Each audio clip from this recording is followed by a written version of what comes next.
Salut à tous et bienvenue ici à Ternetz dans les Grisons, un endroit important puisque c'est le point de départ en direction du parc national suisse. Et ouais, j'en ai visité plein de parcs nationaux aux États-Unis, mais jamais l'unique et le seul de Suisse. Donc j'aurai le plaisir aujourd'hui d'exaucer ce rêve et de le partager avec vous pour une première donc dans ce parc national qui se trouve de ce côté-ci, Ternetz qui est le point de départ, où se trouve également le centre des visiteurs que j'ai été voir tout à l'heure afin de prendre quelques renseignements pour la balade.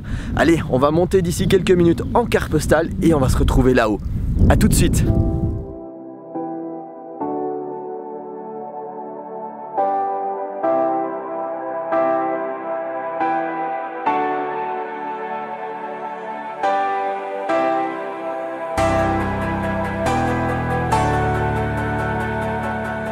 Voilà, après quelques minutes de carte postale, bienvenue à Wallunschafwol, ici en plein cœur du parc national suisse.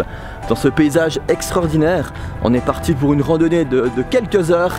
On va traverser des forêts, des petits ponts, voir des rivières et j'espère des animaux, mais ça c'est jamais garanti en pleine nature. Faut savoir que par là, il y a l'ours qui vient de temps en temps, mais il y a aussi d'autres animaux comme le loup et plein d'autres moins impressionnant mais tout aussi beau à observer. Mais bon, ça reste rare, donc j'espère qu'on aura de la chance. Et combien même j'en vois, je suis pas forcément sûr de pouvoir vous les filmer parce qu'ils sont pas forcément tout près. Des fois ils sont à quelques centaines de mètres.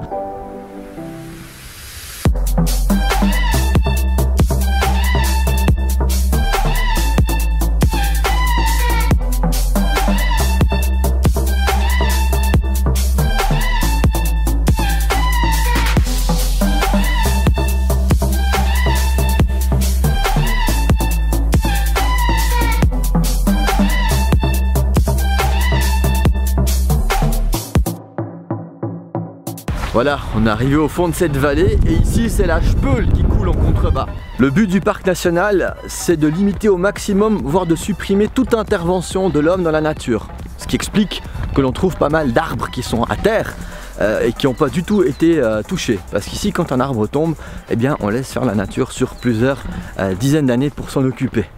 Ces traces de crottes sont la preuve qu'un herbivore est passé par là.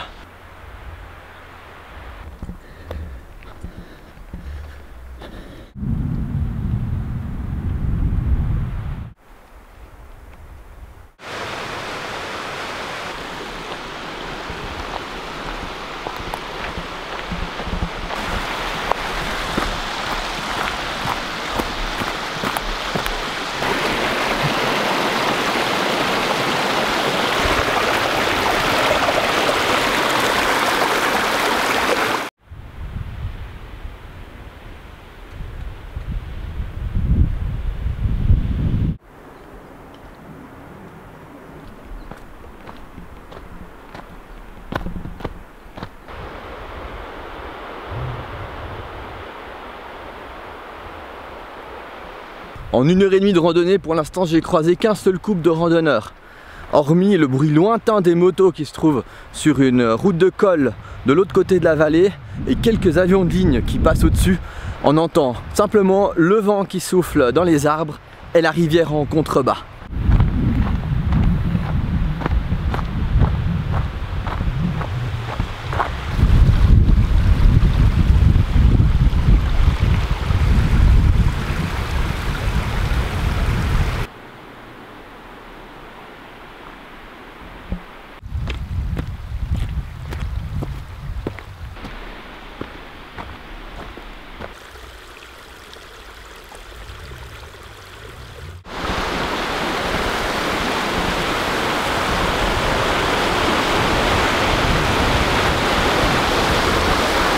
Imaginez traverser ce pont juste après une grosse averse ici.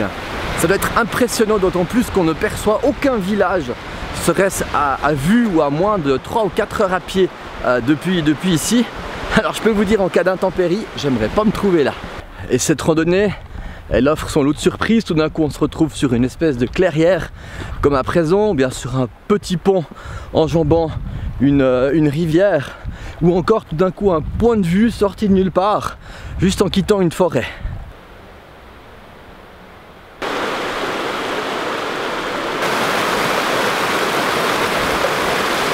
Chose particulière ici au niveau des bassins hydrographiques, on oublie le Rhône, on oublie le Rhin.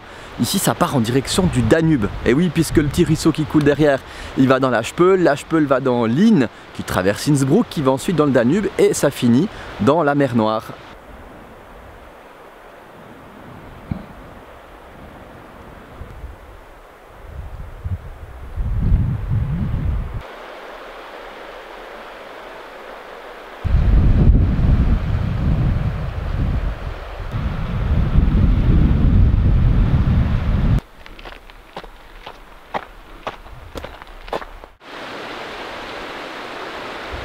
Ah, je sens que le soleil est en train de passer de l'autre côté de la montagne.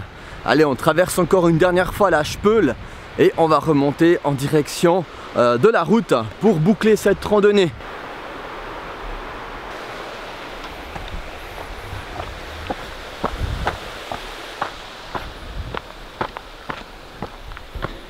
Il y a un pivert qui est en train de travailler dans la forêt juste là derrière. Il a entendu que j'arrivais, il s'est arrêté, mais je suis sûr que dans quelques secondes, quand je vais repartir, il va reprendre son travail et on va l'entendre de nouveau tapoter dans les arbres.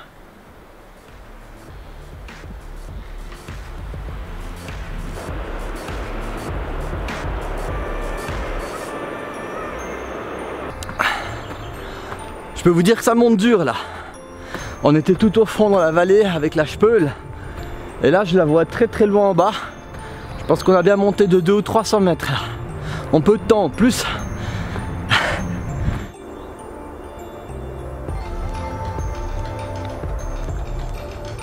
On se rend pas compte dans ce parc, on fait vite pas mal de kilomètres et on prend facilement de la hauteur. Petit coup de fouet tout d'un coup.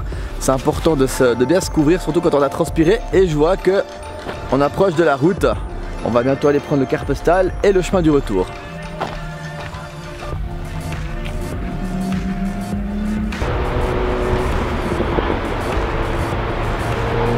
Et on arrive dans un point un peu particulier. En fait, c'est la sortie d'un tunnel qui vient depuis l'Italie, qui débouche ici en plein parc national, d'où le poste de douane qui se trouve juste là. Et c'est ici à Punta Grossa que je prends congé de vous. Merci beaucoup d'avoir suivi cette vidéo. Mettez un petit like si elle vous a plu et n'hésitez pas à vous abonner à ma chaîne. Je vous dis à tout bientôt pour de prochaines aventures. A plus, ciao!